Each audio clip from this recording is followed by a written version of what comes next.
Hello children, I know you all like to draw and color. So today we will learn to draw a picture of Rakhi.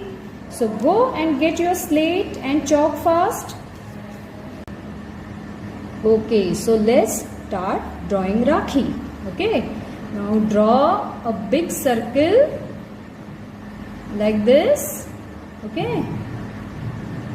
Then draw a small circle inside the big circle.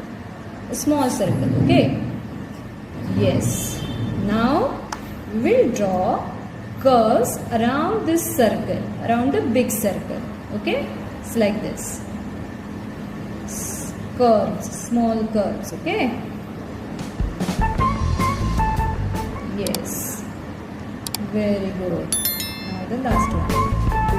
Yes. Okay.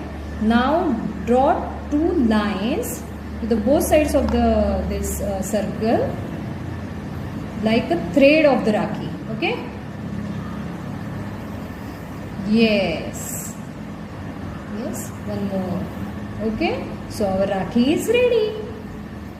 So now practice this on slate first and then draw it in drawing book and color it with your favorite colors. Okay, bye. Enjoy.